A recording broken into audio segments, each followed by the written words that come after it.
herbs are definitely a great place to begin because you are right. They are among the easiest plants to grow. Growing them inside is a little bit more challenging. Live life your way. That's Mature Allure. I honestly haven't done that myself a lot just because they most of the time would rather be outside.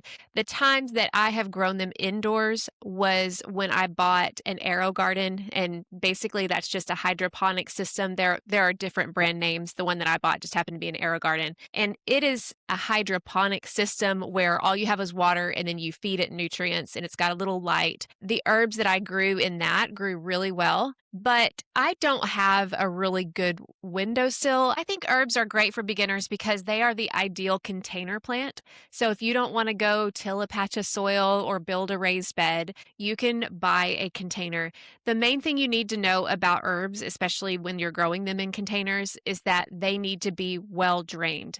You don't need to go dig up your garden soil and put it in a pot. You need to buy a potting mix. It needs to be well drained. Some herbs, like those in the mint family, which that's an easy Google search, but the common ones are going to be oregano, peppermint. Those are going to need more water. Like, Yep. I have tried a lot of things as far as like, okay, you get the soil, like you were saying, and then even putting the holes if you need the holes in your pots, and then even putting rocks around to kind of not have it so packed in. But I still suffer from root rot a lot. And so I don't know if I'm overwatering. I mean, I'm not watering my plants every day, but what can I do about that? For me, I think there are two things based on what you said, but for me, I had to learn that the cheapest containers that I got at the home improvement store, they didn't do so well because they have a little reservoir at the bottom, and sometimes that reservoir doesn't drain.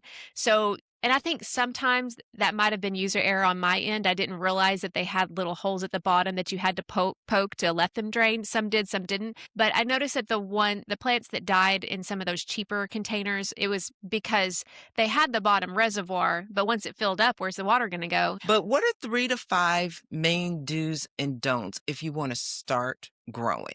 Yeah, I think the main thing would be, and this is something you probably read, but I have learned over the past 10 plus years how critical this is don't discount the importance of sun and how full sun is really important for most crops, especially crops that produce some kind of a fruit or some kind of a root. That's a good thing to keep in your mind. If it produces a fruit or it produces a root, it needs as much sun as possible. But you've also got some crops like I've got broccoli out in my garden right now, and it's fall. Think about the time of year that it is. The days are shorter, the daylight angle is lower. It's going to still need full sun, even if it doesn't technically produce a fruit or a root. And then, as I mentioned before, sometimes we have failures. Be willing to fail. It's totally okay.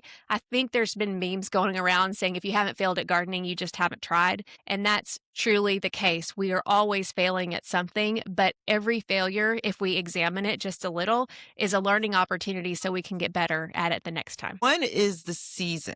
Like, what is the gardening season? How does that work? Yeah, I love this question because this is where I think a lot of beginners and honestly experienced gardeners miss a huge opportunity. Depending on your location, your season is much bigger than you realize. Most people, when they think about gardening, they just think, okay, we're going to plant everything in the spring and harvest it in the fall and call it a day. But where you live, where I live, we have much more opportunity with that because plants thrive in either cool weather or warm weather. Some like hot. If you lean into the fact that some crops like it better earlier and later, and some are your quintessential summer crops that most people think of, that there's so much more opportunity than people realize. Wow. Okay. Okay.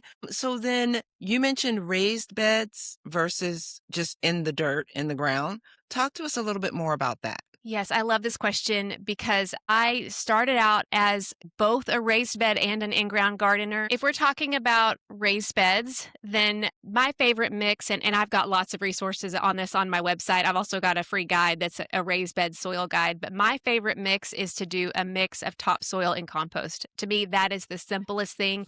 You can add other organic matter, there's lots of different recipes, but to me, the simplest thing is topsoil and compost. Now, topsoil and compost for me, I usually buy it in bulk from my local landscaping company. I buy it by the cubic yard and then I just fill all the raised beds that I have. But you can also get both of them in bagged form as well, just depending on how many beds that you have. For your in-ground garden, usually if you're talking about the condition of the soil, or are you talking about the plant itself? The plant itself. What I have done in the past, it kind of depends on if you know what the problem is. If you know that you've been overwatering, my first step would be just to back off on the watering and see if the plant responds better that way. The other option, if you kind of look at it and you're like, this isn't getting any better, I'm about to lose it, then I would take the whole plant and I would repot it. That's something that I've done successfully with many plants that I've seen struggling. Even if I start seeds indoors and I'm like, these aren't doing very well in the seed starting mix,